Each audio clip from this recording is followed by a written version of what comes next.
Hello there and welcome to the series of videos going through the content of A-Level Maths. Here we're looking at particles on an inclined pulley system so we can answer questions from exercise 7F.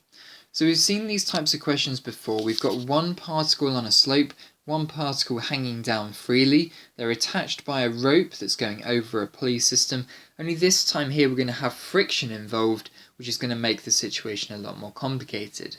Not a lot more complicated, I'd say a little bit more complicated. So in this question here we have two particles P and Q. P has a mass of 5 kilograms and it's attached to particle Q with a mass of 10 kilograms. The string passes over a smooth fixed pulley that's fixed at the top of an inclined plane at an angle of 25 degrees to the horizontal. P is resting on the plane and Q hangs freely with the string vertical and taut. The coefficient of friction between P and the plane is 0.2. Find the acceleration of the system and find the tension in the string. So let's add all of our forces onto our diagram here. We're going to have the 5G Newton force for the weight of P, the reaction force of R, that's the reaction of the ground up onto the particle. And what's probably going to happen here is that the particle is going to accelerate up the plane, so therefore friction is going to need to act down the plane. Why would we suspect that the particle will move up the plane? Well, because the particle Q is heavier than particle P. Generally, if this is going straight down and it's heavier, it's going to fall downwards, and this particle will shift up the wedge shape here. And there we are, all of our forces are now drawn onto our diagram. We're going to have two tension forces where the string connects to the particle P, and a tension force where the string connects to particle Q. There will also be tensions going down at the pulley system, but we'll look at that in the second part. It's going to be accelerating down, so for particle P, positive is going to be our upward direction, and for particle Q, positive is going to be our downward direction. So what we're going to have to do then for particle P is resolve the forces up and down the plane and at a right angle to the plane. So resolving the force here, we're going to have 5G cos 25 here and 5G sine 25 down the bottom. So we're going to need to form two equations because we have two missing variables here. We have A for acceleration and T for tension that we need to find. So for particle P, we're going to need to resolve to work out R first, because we need to work out the value for friction, and F equals mu times R, so we need to work out R first.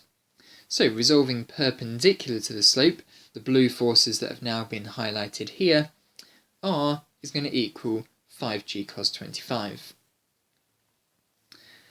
Then we're going to resolve up the plane. So first of all, we'll work out the value of friction. So friction is going to equal mu times R. We've just worked out R is 5G cos 25, and mu was 0.2. So timesing those two bits together there, we get G times cos 25. That's the value for friction. Now let's make a formula with positive going up the hill. So in this case here, we're going to have T F equals ma. This is the type of equation we're going to make here, an F equals ma force, and now all the forces have been highlighted in red. We're setting upwards as positive, so it's going to be T, that's going upwards. G cos 25 is going downwards, so that needs a negative sign in front of it on our side with where our forces are. And 5G sine 25, that's also going down the slope, so that needs a negative sign on it. And all of our forces, you can see here, are going on the left-hand side of our equation here. On the right hand side goes mass times acceleration. The mass of particle P is 5 and the acceleration we don't know. So great, we have one equation for P. Now we need an equation for Q. Now Q is going to be travelling downwards, so we need to set downwards to be positive for our particle Q.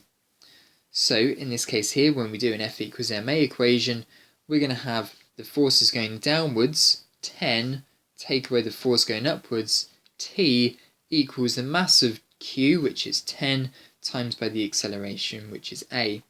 Just a second, just to spot here that the tension in both the strings is exactly equal, and the acceleration on both particles here is exactly equal as well. Now we've got our two equations here. Now we need to solve these two equations, and the really cheeky way that we can solve these equations here is by adding the equations to each other, adding the left hand side and the right hand side together. So in this case here, adding both the left hand sides, we'll see we're going to get a t and a minus t. They will both cancel each other out. And then it's going to be 10g minus g cos 25 minus 5g sine 25 equals 15a. We're adding the equations together here and working out the value for a. A is equal to 4.56 meters per second squared. All we have to do then to work out t is put it back into one of the equations that we've already worked out.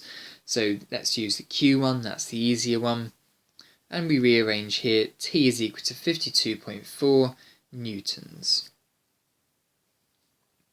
Lovely, so there we are, really three stages to this problem then. First of all, we worked out r by the blue forces perpendicular to the slope at p. Then we worked out that an F equals ma equation going up the slope in this case here, because that's the direction in which it would travel. Then we worked out an F equals ma equation for particle q vertically, with downwards as positive. And then we solved those two simultaneous equations there to work out a and t. Okay, so moving on to another question then. One end of a light inextensible string is attached to a block A. The block A is held at rest on a smooth fixed plane and is inclined at the horizontal at a 30-degree angle. The string goes up the line of greatest slope and then a particle B hangs freely over the side. The other end of the string is attached to block B of mass 5 kilograms. The system is released from rest by modelling the blocks as particle and ignoring air resistance. Show that the acceleration of the block B is 4/7 g and find the tension in the string. So, the first thing we'll need to do then is to work out our two equations for A and B here. Now, in this case, this first part of this question here is actually going to be slightly easier than the first part of the other equation, because in this case, this plane, the slope here, is actually a smooth plane. So we don't have to work out friction for this plane here, which is quite nice. Let's add in all those forces, resolve the 2g Newton force down there. So 2g cos 30 would be r. Well, it is r. We don't need to work it out. And 2g sine 30 will be going downwards. And we can see here that this force here is only a 2g force. This force here is a whopping great 5g force. So it's obvious that particle B is going to fall to the ground and particle A is going to move up the slope. So we have a smooth plane, so we don't need to work out the normal, we don't need to work out friction. For block A, doing an F equals ma equation, setting upwards as positive on the slope there, we're going to have the forces that are now being highlighted in red. We're going to have T going up the slope, 2g sine 30 going down the slope, so it's T in the positive, 2g sine 30 in the negative, so that needs a negative sign in front of it, equals mass times acceleration. Simplify that to T minus g is 2a. Moving on to block B, setting downwards as positive here and doing an F equals ma equation, we're going to have all of our forces on the left. 5g minus t equals 5a, so that's an F equals ma equation here. So yeah, these are our two simultaneous equations. Do the really sneaky method of adding the two equations together, and you're going to get t minus t, so these t and minus t here will cancel out, and then it's just going to be 5g minus 5g, sorry, 5g minus g is 4g, 2a plus 5a is 7a, so divide that by 7 and you get a is equal to 4/7 g.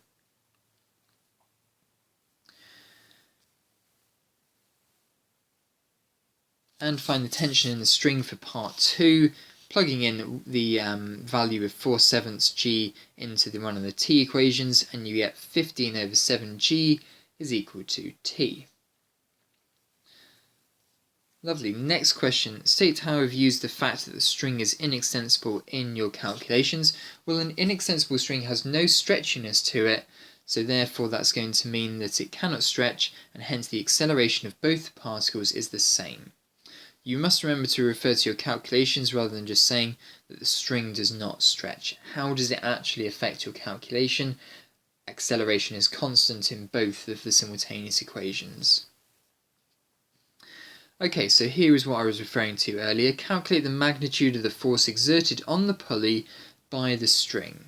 So, what we're going to have here, just looking at the pulley here, we're going to have tension where the string meets the pulley going downwards from the pulley in both of the directions there.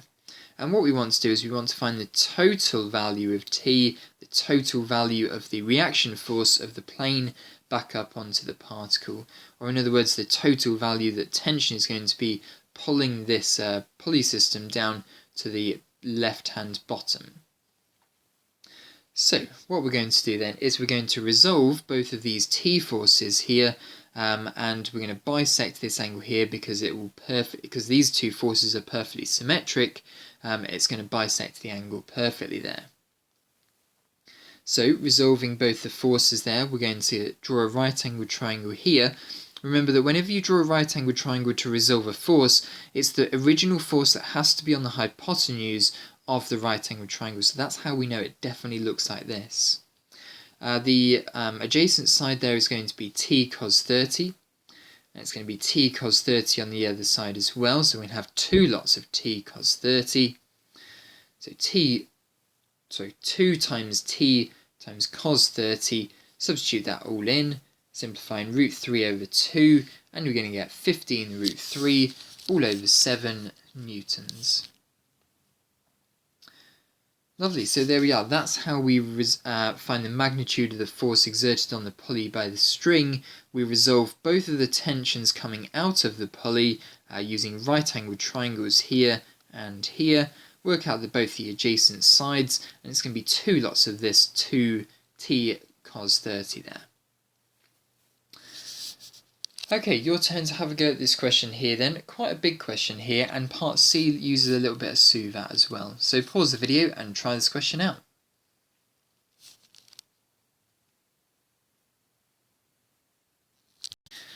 Right then, let's have a go at this question then. Let me give myself some more space. So the important parts here is that particle A is a force mg, particle B is a force 3g, or it has a mass 3. Acceleration is 2 over 5g up the plane. So acceleration is equal to 2 over 5g up the plane, and it's going to be 2 over 5g down the vertical there. A is released from rest. Find the tension in the string while B is descending. So let's get started on part B then. So part A, tension is going to be acting upwards. We're going to resolve going downwards as positive for particle B. So it's going to be 3g minus t equals, and then it's going to be mass of 3 times acceleration, which is 2 over 5g. So that's going to be 3g minus 6 over 5g equals t. That's going to be 15 over 5, so that's going to be 9 over 5g as the value for tension there. That's in newtons. Lovely. Part B, find the value of m.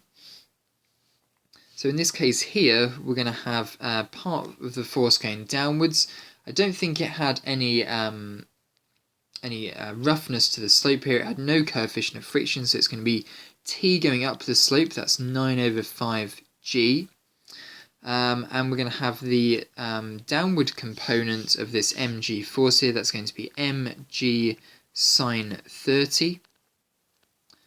So then when we do resolving up the slope using F equals ma here, the forces going up the slope are 9 over 5g.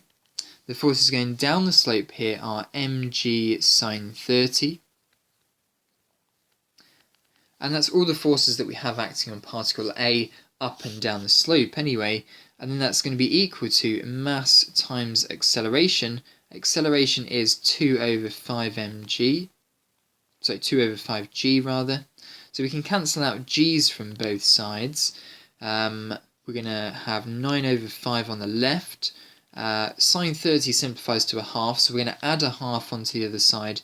So it's going to be m of 2/5 plus 1/2. That's going to equal 4 over 10 plus 5 over 10, that's 9 over 10. Timesing that onto the other side, and you're going to get m is equal to 2 kilograms.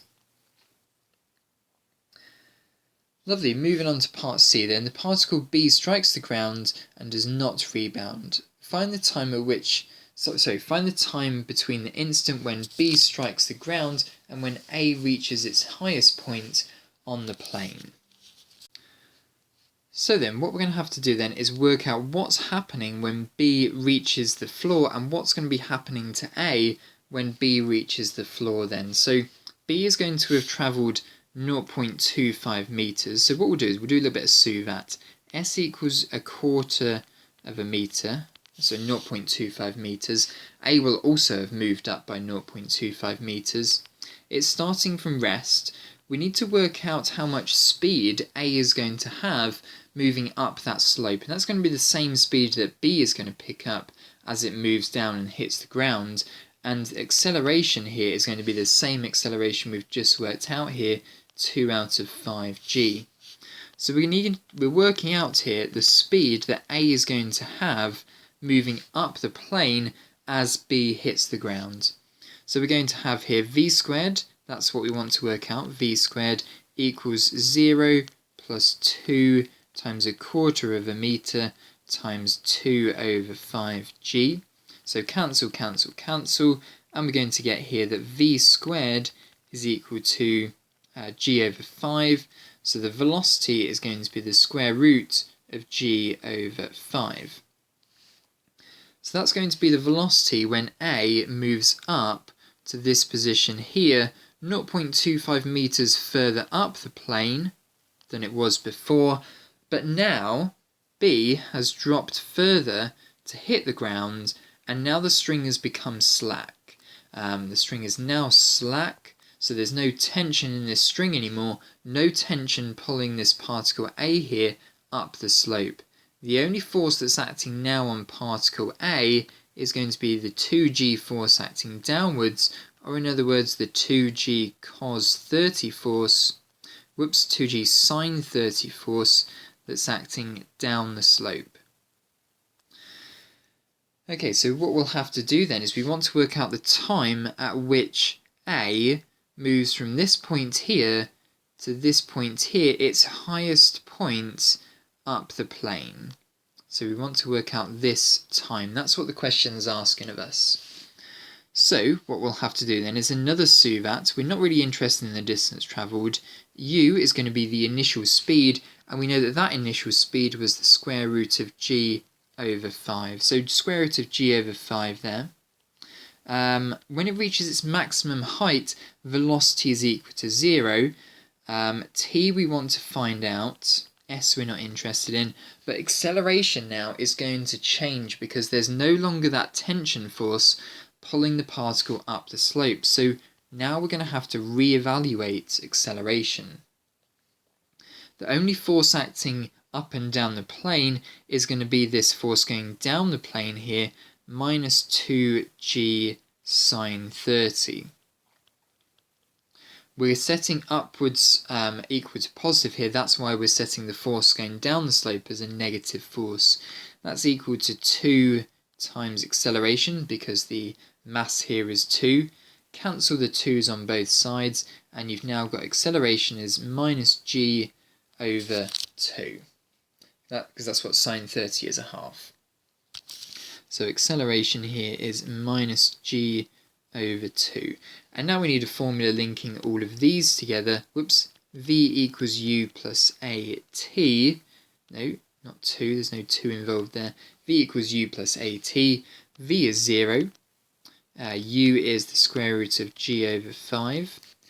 A is minus g over 2. And t is what we want to find. So rearranging this, we get g over 2 t equals the square root of g over 5. So therefore timesing up by 2, we're going to get 2. Dividing by g, we're going to have a fraction over root g, and we're going to have a 5 on the bottom. Lovely, so that's this simplified answer there. Okay, so and as a numerical value, whoops, that 5 needs to go inside the square root as well. The final answer, if you calculate it, is exactly 2/7, or as a numerical value 0.29 to 2 significant figures there. So there we are, that's how we answer this question here then. Have a go at plenty of the questions from exercise 7F.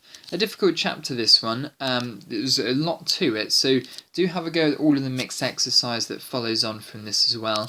The more you do, the better you're going to be, and the quicker you're going to be able to jump straight into a problem. So lovely, thanks very much for watching.